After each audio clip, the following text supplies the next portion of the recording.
Hi everyone, ये English PYQ series का lecture 4 है जो कि हमने शुरू की है एमटीएस 2024 के लिए। अगर आप एमटीएस 2024 की तैयारी कर रहे हैं तो इस सीरीज को फॉलो कर सकते हैं। अगर आपकी इंग्लिश वीक है, आपको बहुत इम्प्रूवमेंट देखने को मिलेगा। हम इसमें एमटीएस 2022 के अभी इंग्लिश के पेपर सॉल्व कर रहे हैं और ये हमारा चौथा पेपर है जो हम सॉल्व करेंगे। एमटीएस 2022 का पेपर मई 2023 में हुए थे और ये 3 मई 2023 का शिफ्ट 1 का पेपर है। तो चलो इस पेपर को देख लेते हैं। अगर आपसे एक रिक्वेस्ट है, आप ये लेक्चर देखने से पहले अपने साथ एक कॉपी एक पेन लेके बैठें, क्योंकि बहुत सारे ग्रामर रूल और वोकेबलरी मैं आपको साथ नोट डाउन कराता हूँ।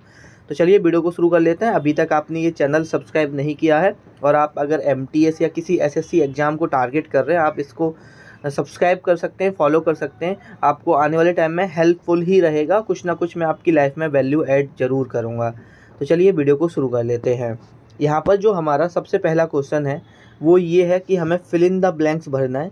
ठीक है, यहाँ पर आप पढ़ लो, an excellent career has now arisen with a leading recruitment agency. अब देखो, पहले आपको ये चारों की जो वोकेबलरी है ये पता होना चाहिए, लेकिन इस क्वेश्चन के करने के लिए हमें ये भी नहीं पता होना चाहिए कि चारों का मतलब क्या होता है। सिंपल सा पढ़ो, करियर, अगर एक्सीलेंट करियर आप इन पर रख के भी देखोगे ना, प्रेफरेबिलिटी, अपॉर्चुनिटी, तो हमेशा देखो अपॉर्चुनिटी, करियर अपॉर्चुनिटी बहुत ज़्यादा लिंक करता है। ठीक है, N excellent career opportunity has now arisen with a leading recruitment agency. मुझे इसका हिंदी में मतलब भी नहीं निकालना। ठीक है, आप जब इसे पढ़ोगे ना और जब आप opportunity fill in the blanks में भरोगे तो आपको समझ में आ जाएगी कि हाँ, करियर के साथ अपॉर्चुनिटी सबसे सुटेबल वर्ड होगा। और वैसे मैं यहाँ पर चारों की बता भी देता हूँ आपको, जिसकी आपको नहीं पता है वो लिख लेना। देखो, प्रीफरेबिलिटी का मतलब होता है किसी को पहले, कहते हैं ना, इसको प्रेफर करना। सिंपल सा, और प्रेफर से प्रेफरेबिलिटी बनाए। उसके बाद अपॉर्चुनिटी तो जानते ही हो आप। डिवीजन क्या होता है? देखो, डिवीजन बेसिकली किसी भी ऑर्गेनाइजेशन का पार्ट, सेक्शन, उसको डिवीजन बोला जाता है। और सेवरेंस क्या होता है? तो आपका सेवरेंस जो होता है वो होता है एक तरह से, मतलब कि आप बोल सकते हो टर्मिनेशन, जॉब टर्मिनेशन, या कभी कभी जो रिलेशन में हमारा रिलेशन ब्रेक हो जाता है, किसी के साथ से रिलेशन हमारा ख़त्म हो जाता है, उसको उसके लिए भी सेवरेंस यूज करते हैं। लेकिन मोस्ट ऑफ द टाइम जो हम सेवरेंस का यूज करते हैं वो जॉब टर्मिनेशन के लिए करते हैं।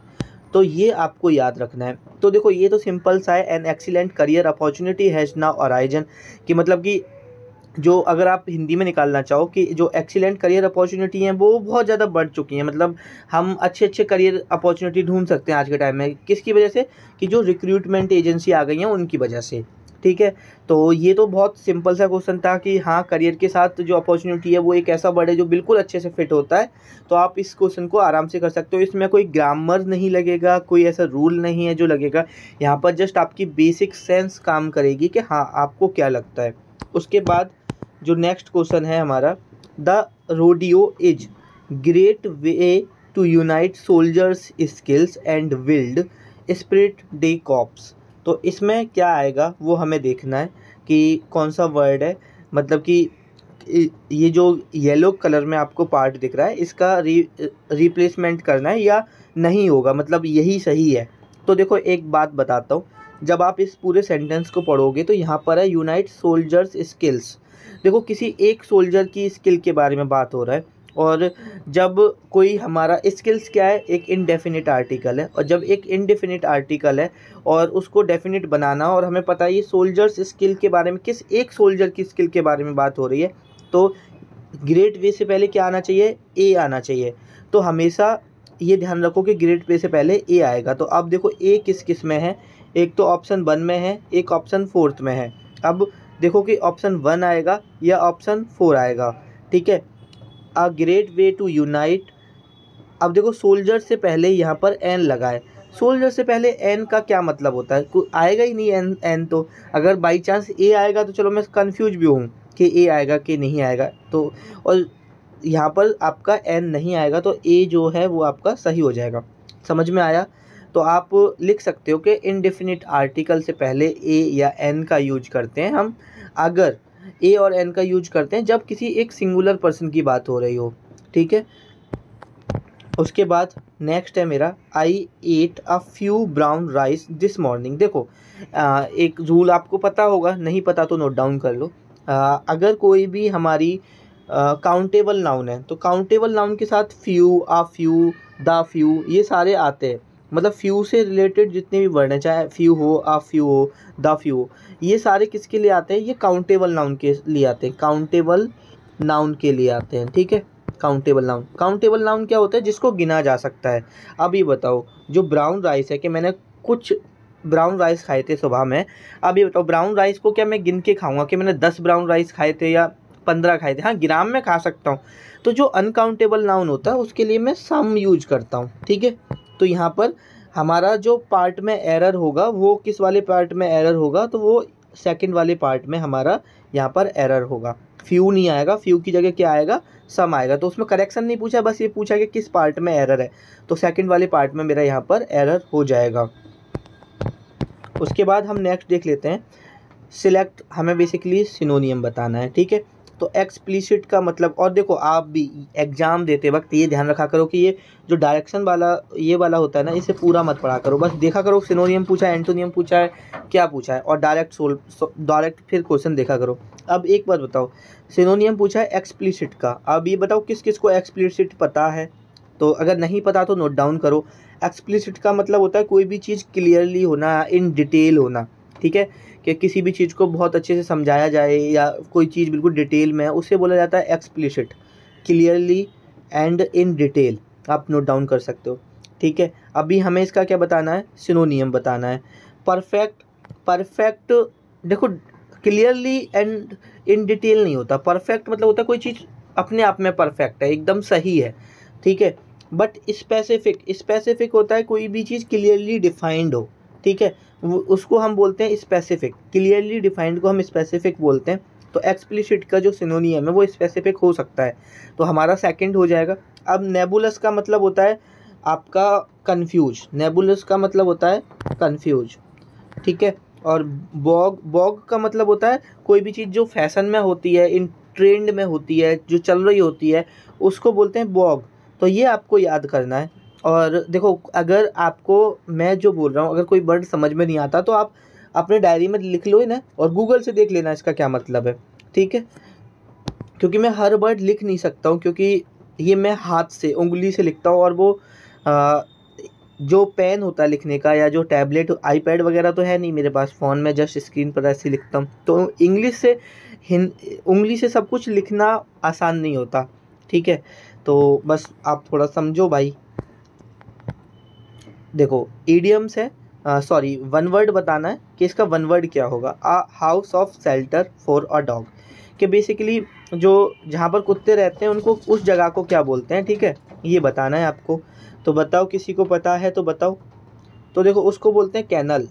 ठीक है, अब वार्न्स किसको बोलते हैं? BARNS, वार्न्स किसको बोलते हैं? तो ये बेसिकली क्या होता है, जहाँ पर बिल्डिंग, जो बड़ी बिल्डिंग होती है या कोई स्टोर रूम, बड़ा स्टोर रूम होता है, उसे बोला जाता है वार्न्स। जहाँ पर बेसिकली आपका ग्रेन्स वगैरह, गेहूँ वगैरह स्टोर किया जाता है, उसे वार्न्स बोला जाता है। ठीक है, BARNS। और डैन क्या होता है? जो डैन होता है वो वाइल्ड एनिमल का शेल्टर होता है, जहाँ पर वाइल्ड एनिमल रहते हैं। और हैंगर, हैंगर क्या होता है? जहाँ पर एयरक्राफ्ट, जो आपका हवाई जहाज वगैरह खड़े होते हैं, उसको हैंगर बोला जाता है। ठीक है, तो ये याद रखना। उसके बाद नेक्स्ट है आपका a pair of Eurasian jazz over the forest yesterday. अब देखो यस्टरडे है, आप एक चीज़ नोट डाउन कर लो या देख लो, कहीं यस्टरडे आ रहा है और वर्ब पूछी है तो हमेशा पास्ट होगी, क्योंकि पास्ट का सेंटेंस है। यस्टरडे का मतलब कल की बात हो रही है, कल की बात हो रही है तो पास्ट की बात हो रही है। अब पास्ट में देखो present, sorry past, simple past में अगर हमारा नेगेटिव सेंटेंस नहीं है तो डिड तो आता नहीं है।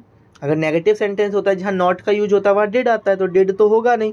फ्लाई बेस फॉर्म है तो उसे फर्स्ट फॉर्म तो आएगी नहीं। फ्लोन थर्ड फॉर्म है, ये आएगी नहीं। बचा कौन सा? फ्ल्यू, फ्ल्यू फ्लाई की सेकंड फॉर्म होती है। ठीक है, और सिंपल पास्ट क्यों आया? क्योंकि यहाँ यस्टरडे दिया है। तो हमको हिंदी में मतलब निकालने की और इन सब की ज़रूरत नहीं है। कुछ कीवर्ड अगर एक बार हमको देखने को मिल जाए किसी सेंटेंस में, आपको यस्टरडे देखने को मिल जाए और वर्ब पूछी है, तो सिंपल सी बात है आपका जो सेंटेंस है वो सिंपल पास्ट में बनेगा। उसके बाद नेक्स्ट है the better giving the diner some complimentary meats. देखो यहाँ भी पास्ट की बात हो रही है, ठीक है। तो जब यहाँ पास्ट की बात हो रही है तो गिविंग क्यों आएगा, यहाँ तो गिव आना चाहिए, ठीक है। तो ये भी सेम उसी क्वेश्चन पे बेस्ड है। To have an itching arm, अब देखो ये ईडियम से इसका मतलब बताना है, ठीक है। तो वो कहते हैं ना हथेली खुजाना, इस तरह से कुछ हिंदी में होता है। तो बेसिकली इसका मतलब आपको याद कर लो, इसका मतलब ये होता है to be greedy for money, पैसे के लिए लालची होना, to be greedy for money. Next है मेरा स्पेलिंग एरर, कि किस में स्पेलिंग एरर नहीं है, ठीक है। अगर मैं सेकंड देखता हूँ, सेकंड में they completely rely on your accessory, they complete, देखो यहाँ तो थर्ड वाले में कम्प्लीटली की स्पेलिंग गलत है, ठीक है। फोर्थ वाले में रिलाई की स्पेलिंग गलत है। मुझे फर्स्ट और सेकंड एक जैसे लग रहे हैं, they completely rely on your accessory, ठीक है। तो ये मतलब टाइपिंग में थोड़ा एरर होगा, ठीक है। यहाँ पर किसी एक में थोड़ा गलती होगी, बस इतना बता देता हूँ। देखो दे कम्प्लीटली की स्पेलिंग ये सही है, रिलाई की सही है, ऑन की सही है, योर की सही है। बस हम कंफ्यूज होते तो एसेसरी में होते, तो एसेसरी में हमेशा ध्यान रखना कि डबल सी आता है, डबल आर आता है, डबल सी आता है, डबल एस आता है, बस, ठीक है। और तो आप कर ले जाओगे। उसके बाद नेक्स्ट है now it's referring to the same big lug who met his faith thanks to David's sling shot. बताओ किस पार्ट में एरर है। अब देखो यहाँ पर है इट्स, जो कि पसेसिव प्रोनाउन को दिखाता है। मुझे पसेसिव प्रोनाउन की जरूरत नहीं है। देखो दो चीज़ दिखा देता हूँ आपको, सॉरी एक चीज़ बता देता हूँ। एक होता है इट्स और एक होता है इट्स, ठीक है। प्रोनाउंसिएशन दोनों की सेम होती है। ये पसेशन दिखाता है, लेकिन ये इसका मतलब क्या होता है, इसका मतलब या तो होगा इट इज, ठीक है, या इसका मतलब होगा इट हैज, ठीक है। इसके दो मतलब होते हैं, या तो इट इज या इट हैज। तो ये बताओ नाउ इट्स रेफरिंग किसकी पसेशन क्यों आएगा, ठीक है। इट हैज या it is, now it is referring to the same, ठीक है। इट इज रेफरिंग, ठीक है, समझ में आ रहा है। इट्स नहीं आएगा, इट्स आएगा कि जब उसका कोई आपका पसेशन दिखाए। अब यहाँ पर पसेशन प्रोनाउन थोड़ी ना यूज होगा। It is referring to the same big lug who made his faith thanks to David's sling shot. तो ये हमेशा याद रखना कि हमें एक वर्ब की भी ज़रूरत है, सब्जेक्ट की भी ज़रूरत है। तो पसेशन प्रोनाउन तो आएगा नहीं, तो हमारे किस पार्ट में एरर है, इसी वाले पार्ट में या एरर हो जाएगा, फोर्थ इसका राइट आंसर हो जाएगा। उसके बाद है mister Sharma open the door of the stove to. अब देखो open the door to the stove to, peek, pike, piece, peak. अब इसका मतलब क्या होता है बताओ। तो देखो जो पीक होता है ना, PEEK, पीक, इसका मतलब होता है कोई भी चीज़ को लुक क्विकली, मतलब बहुत जल्दी से देखना। Mister Sharma open the door of the stove, stove का जो डोर है वो जल्दी से ओपन किया और देखा, तो पीक यहाँ पर यूज हो जाएगा।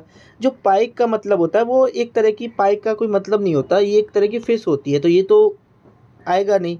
उसके बाद पीस, पीस तो आप जानते होंगे, तो ठीक है, छोटे छोटे बोलते हैं, ये इतने सारे पीसेस हैं, टुकड़ों को पीसेस बोला जाता है। और पीक होता है जो आपकी टॉप ऑफ द माउंटेन होता है, उसे पीक बोला जाता है। तो ये तो तीनों आने का मतलब नहीं है। तो जो PEEK पीक आएगा और इसका मतलब होता है लुक, ठीक है, क्विकली।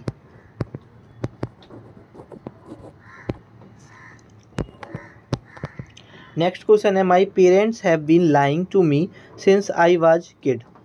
अब लाइंग का हमें क्या बताना है, सिनोनियम बताना है। तो देखो लाइंग मतलब झूठ बोलना, मिसलीड भी मतलब हमें मिसलीड कहते हैं ना, उसने मुझे मिसलीड कर दिया, मतलब मुद्दे से भटका दिया, मुझसे झूठ बोल दिया, तो मिसलीड माने भी सिनोनियम हो गया। स्टॉप, फ्रेमिंग, क्राइंग, तो ये तो सब जानते ही होंगे। सब्सट्रैक्ट माने होता है घटाना, एडजंक्ट माने होता है बढ़ाना, इंक्रीज करना। रिकैप मतलब किसी चीज़ का रिकैप कहते हैं ना, शुरू से स्टार्ट करो, उसे कहते हैं रिकैप। सेपरेटेड मतलब होता है अलग हो जाना, सेपरेट कर देना। एनिलेटरी होता है विनाश करना। तो ये सारे नोट डाउन कर लो। उसके बाद हेलन केलर वाज बॉर्न। अब देखो बियर की सेकंड फॉर्म बॉर्न है, ठीक है, ये तो यूज होगी नहीं। जन्म के लिए क्या यूज होता है बताओ, बॉर्न होता है, BORN, ये वाला यूज होगा। तो ये वाला किस में है, ये वाला इसमें है, तो फर्स्ट सही है। Choose the incorrectly spelled word. अब देखो सिंपल सी बात है, ऑब्जर्व की स्पेलिंग तो यार आती ही होगी ना, ये होती है, तो ऑब्जर्व की स्पेलिंग गलत है, ठीक है, तो पहला सही आंसर हो जाएगा। इनकरेक्टली स्पेल्ड पूछा था, ये गलत है, ये सही है, ये सही है, ये सही है। उसके बाद है वार्नड, इसका मतलब चेतावनी देना, इसका एंटोनियम बताना है। हम कहते हैं ना चेतावनी देना, किसी को समझाना कि भाई, कहते हैं ना ये काम मत करना, कहते हैं कि उसने तो मुझे पहले ही वार्न किया था लेकिन मैंने उसकी बात नहीं मानी। कहते हैं ना हमारे पेरेंट्स तो हमें पहले से वार्न करते हैं लेकिन हम अपने पेरेंट्स की बात नहीं मानते, ठीक है। We should have warned you